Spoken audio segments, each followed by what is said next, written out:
A paz do Senhor Jesus a todos. Você está no canal da Igreja Cristã Maranata e este é o programa Nutrição e Saúde. A você que nos assiste, seja muito bem-vindo. Você também pode nos acompanhar além do canal do YouTube da Igreja, como também pelos canais de televisão. E no programa de hoje, irei abordar um tema muito interessante, que fala sobre as estratégias para tratar a obesidade. E para nos ajudar a entender este tema, convidei a também nutricionista Deise Dutra para nos auxiliar. Seja muito bem-vinda, Deise, ao nosso programa. Obrigada pelo convite, fiquei muito feliz em poder participar, falando de um tema tão atual e tão preocupante para os nossos dias, Realmente. Então, para a gente começar, só fala um pouquinho aí de como que você entrou na nutrição, a sua área de atuação.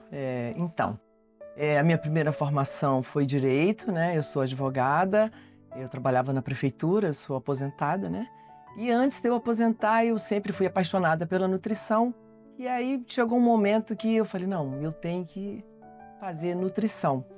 E aí, antes de me aposentar, eu fui cursar nutrição, eu já estava influenciando todo mundo nas coisas boas, em se hidratar, em cuidar também do meio ambiente, não jogar o copinho fora, usar uma canequinha de vidro para pensar mais na saúde, em comer alimentos mais saudáveis. Eu fui influenciando já antes de estar estudando.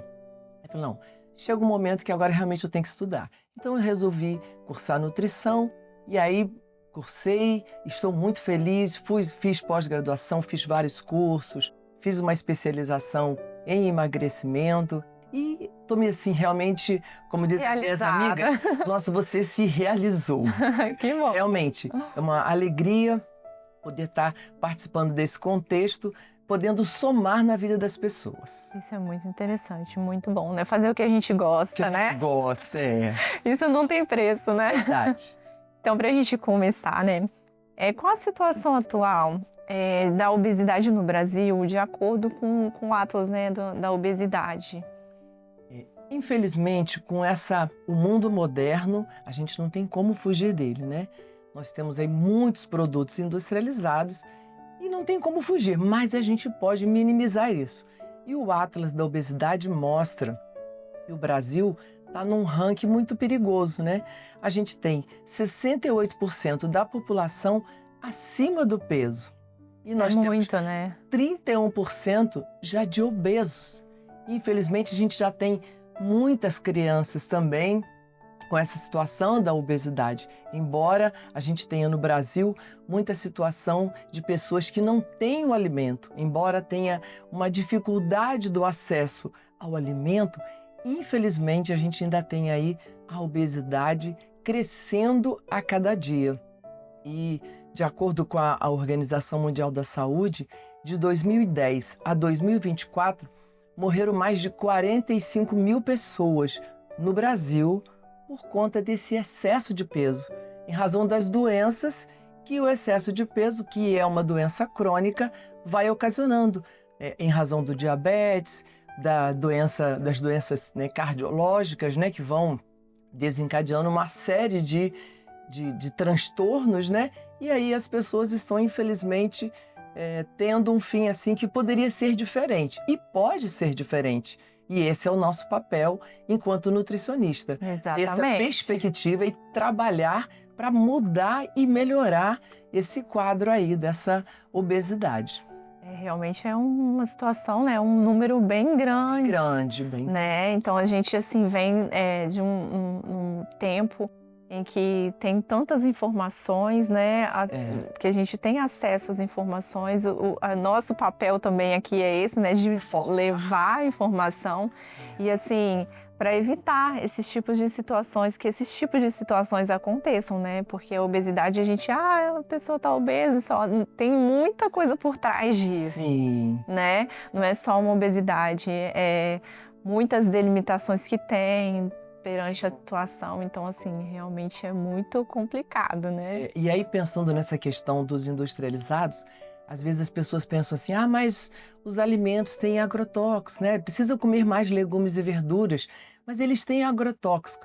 E as pesquisas mostram que os produtos industrializados, até um biscoito, né, de pacote, ele tem mais agrotóxico do que o legume e a verdura. Então não tem desculpa. não tem desculpa. Ainda é melhor a gente desembalar menos e a gente descascar mais. Ótima dica, muito bom. Então fica a dica. Fica a dica, isso aí.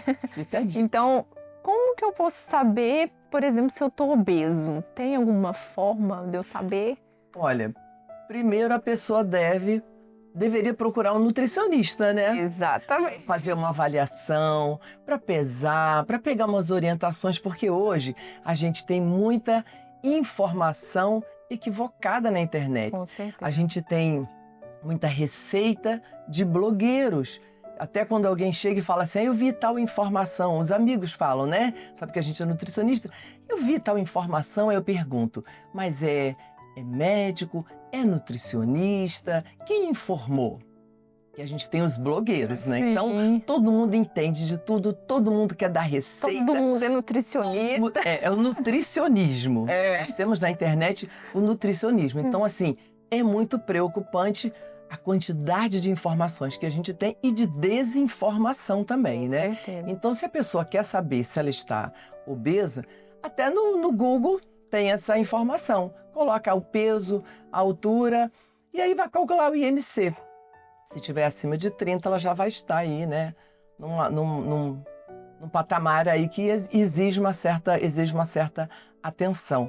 E você falando sobre questão de colocar a gente falando sobre pegar informação no Google, até eu estava comentando, o Brasil ocupa um ranking também do país mais ansioso, né? Além de estar com a obesidade crescente, ele é o país mais ansioso.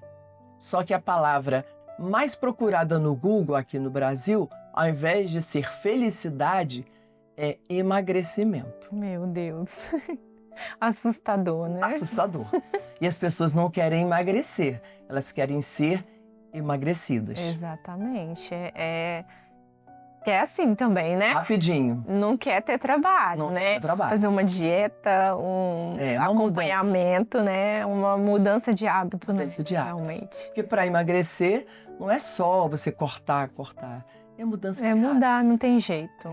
É no dia a dia, na verdade, né? Não tem como, de um dia para o outro, eu acordei magra. Vai acontecer milagre, né? Milagre. Acordei magra. Não é assim. É um trabalho, né? E, na verdade, precisa trabalhar o emocional da pessoa. Até alguém pergunta assim, pode comer doce? Existe muito terrorismo nutricional também, né? E às vezes a pessoa pensa, se eu procurar um nutricionista, eu não vou poder comer as coisas que eu gosto. Eu ainda falo assim, não, o papel do nutricionista é orientar. E o mais importante do que retirar, que o nosso papel não é retirar, é incluir. Isso aí. E orientar. Porque depois que se a pessoa nos procurar e a gente conseguir incluir, com o tempo ela vai conseguir também retirar. Então, antes de retirar, a gente vai moldar, a gente vai orientar. Na verdade, o nosso trabalho é um trabalho educativo. Sim. Né? Então, o trabalho do nutricionista é um trabalho educativo. E se a pessoa tiver um problema emocional, vai ser mais difícil dela trabalhar sozinha. Então, ela precisa do nutricionista, ela precisa talvez de uma ajuda psicológica também, né? Para que a gente consiga realmente ter um bom êxito aí nesse trabalho nutricional. Exatamente. Então, mais uma perguntinha aí. Quais são as causas da obesidade? Olha, a obesidade, assim como as outras doenças crônicas, né? A hipertensão, o diabetes, a obesidade é uma doença crônica e ela não desaparece, assim como a hipertensão não acaba, né? A pessoa que é hipertensa, dificilmente ela vai conseguir reverter esse quadro. A pessoa obesa, ela vai ser obesa ou vai ter que monitorar essa obesidade para sempre. Porque se ela tem uma propensão ao ganho de peso, vai ter que estar monitorando esse peso para sempre. Contínuo. Então, para tratar essa obesidade, porque pode ser que ela tenha também uma obesidade em razão de um problema genético, em razão de um problema hormonal. Então, é um problema que precisa ser tratado. Até mesmo emocional também. Até né? mesmo emocional, porque tem pessoas, a gente está falando sobre a questão do doce. Aí, por exemplo, eu vou comer o doce. Mas se a pessoa consegue comer uma colher do doce, pode comer o doce. Agora, se ela for comer a lata toda, ela precisa da ajuda psicológica, né? Porque se for comer aquele doce todo, já não vai ser benéfico para aquela pessoa. Então aí a gente precisa trabalhar esse emocional. Mas como comportamento, a gente precisa treinar, assim como a atividade física é um treino, a alimentação também tem que ser treinada, tem que ser trabalhada e a gente vai trabalhar isso. Então pode ser que ela precise de um plano alimentar, pode ser que ela precise de medicamento, tratamento psicológico e em casos mais rigorosos, talvez, em razão do peso, até uma cirurgia bariátrica. Você tinha comentado comigo nos bastidores, né, que também a questão de medicamentos também altera essa questão de obesidade da pessoa ser obeso, né? Uma pessoa que tomou, por exemplo, muito corticoide, ela pode ter alguma disfunção, pode estar com excesso de peso também porque está inchada em razão de algum medicamento. Então, assim, é preciso fazer, na verdade, é preciso procurar, dependendo do peso, procurar mesmo um médico, né? E a gente, como nutricionista, como a gente não pode dar o equilíbrio ali, né? A gente não pode dar diagnóstico. Sim. A gente faz um atendimento e, em alguns casos, a gente sugere, procure um médico, porque é necessário fazer uma avaliação clínica. A gente também pode prescrever exames para que a pessoa possa verificar a parte bioquímica, né? Mas aí é importante, em alguns casos, realmente ter uma avaliação clínica para verificar se não está com problema de tireoide, se não tem algum outro problema que realmente precise de um tratamento que vai ter uma orientação nutricional, mas também médica. Eu sempre falo que, assim, a nutrição, ela nunca é sozinha, não, né? A gente trabalha, assim, multiprofissional. Multiprofissional, é verdade. Porque tem psicólogo que trabalha com a gente, fono que trabalha com a gente, os médicos, nutrólogos. Então, assim, é uma equipe grande. Um grupo, né?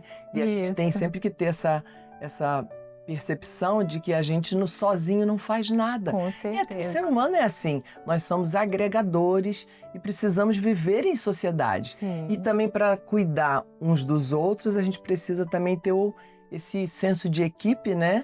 Isso. Para que a gente possa... para que o nosso paciente possa ficar feliz e a gente também saudável também, né? Saudável, que esse é o objetivo.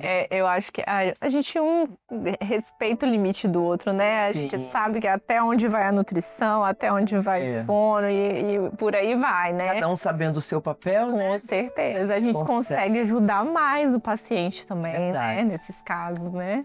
Então é muito interessante. Então vamos continuar aí. Quais as estratégias que você sugere para ajudar no processo de emagrecimento? Em primeiro lugar, a gente precisa trabalhar mudanças de hábitos, né? Precisa saber o histórico daquela pessoa, o que ela está fazendo, qual é a rotina dela. Porque às vezes a gente atende pacientes que só fica dentro de casa. Aí às vezes eu atendia algumas pessoas e eu falava assim, a gente mora num lugar tão lindo, vai dar uma caminhada na orla. Poxa, dá uma passeadinha, né? Gasta uma caloriazinha, vai tomar um sol, né? Vai ver o dia, pega a namorada, né? Sai com a namorada, vai dar uma volta, leva o cachorro para dar uma volta. Toma uma vitamina D. Tudo isso é uma atividade, né? E às vezes a pessoa não quer fazer atividade nenhuma. Então é muito importante que a pessoa se mantenha ativa. Então a primeira estratégia é saia de onde você está.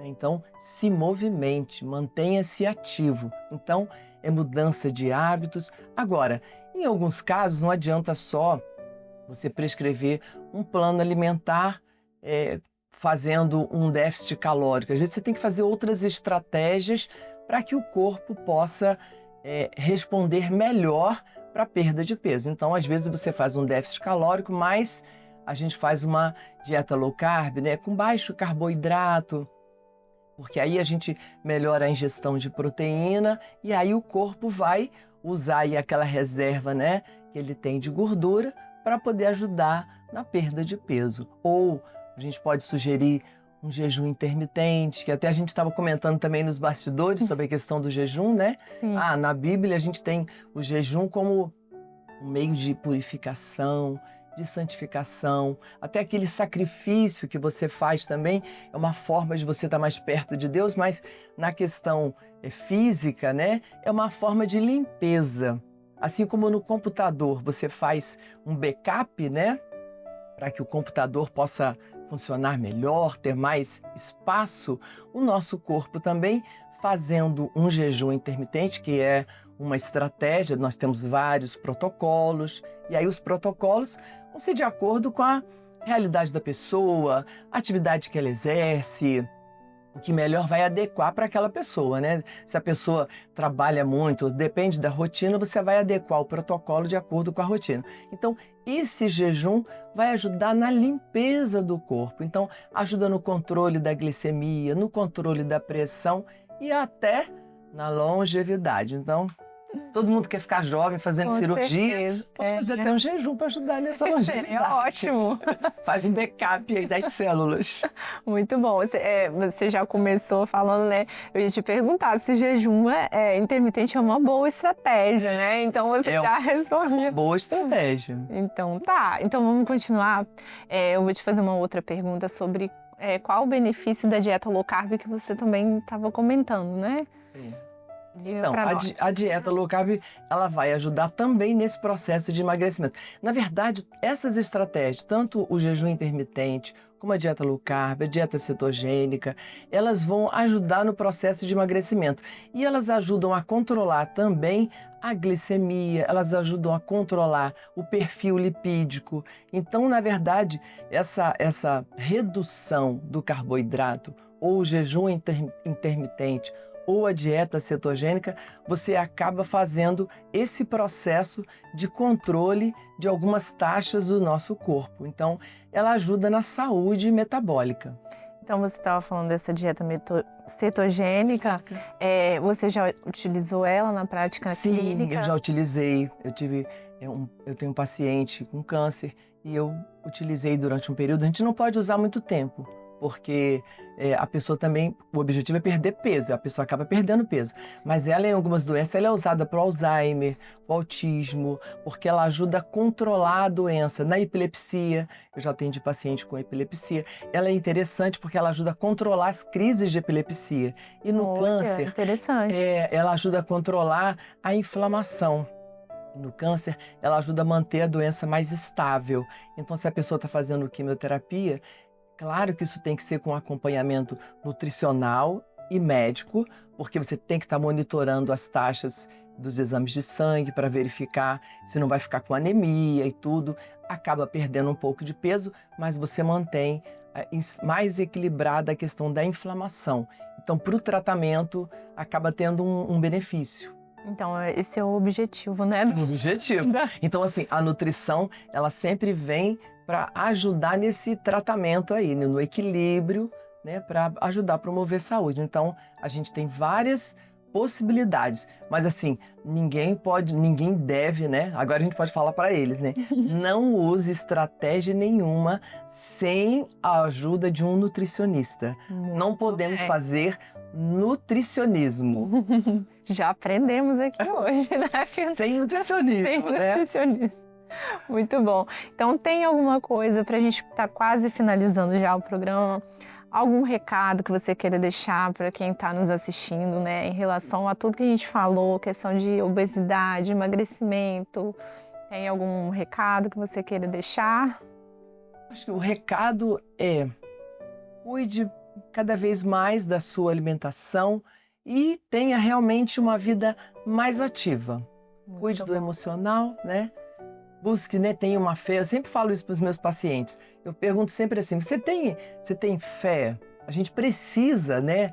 Cada um tem uma forma de acreditar, de buscar, mas a gente precisa ter uma fé. Porque se a gente tiver essa fé, as outras coisas a gente vai modificando, a gente vai melhorando para que a gente possa ter saúde. Então, primeiro tem que ter fé e a gente vai modificando aí os hábitos de vida. Eu ainda falo assim: atividade física, ir à igreja, tudo é uma disciplina. Então, a gente precisa ter disciplina para as coisas de Deus, para a nossa religião e para a alimentação, porque tudo é disciplina. Se a gente não tiver essa disciplina, a gente não consegue seguir, a gente não consegue realmente ter um bom êxito, nem na nossa fé, nem na nossa atividade física e nem na nossa alimentação. Então, o segredo da vida, eu acho que é manter a fé e ter disciplina. Muito bom, porque a gente tem disciplina em tantas outras coisas. Por que na alimentação não tem? Por que não vai ter com a alimentação? Tem que ter também, não né? Muito tem bom. Tem que ser coesos, né? Com certeza, ótimo, adorei. Então eu vou deixar um texto bíblico aqui que eu sempre deixo no programa para finalizar. E nossa reflexão de hoje está lá em 1 Coríntios 3,16, que vai nos dizer: não sabeis vós que sois o templo de Deus e que o Espírito de Deus habita em vós? Amados, nós precisamos nos cuidar em todo momento. Este é um conselho do Senhor para nós. E o que habita em nós é o Espírito Santo de Deus. Então nós precisamos cuidar do nosso corpo. Como já mencionamos aqui algumas vezes, né? Que Deus possa nos ajudar a sermos a cada dia mais saudáveis. Amém? Então, para finalizar, quero te agradecer mais uma vez por ter aceitado o convite. Obrigada, porque assim, acredito que você tirou muitas dúvidas do pessoal que está nos assistindo, né?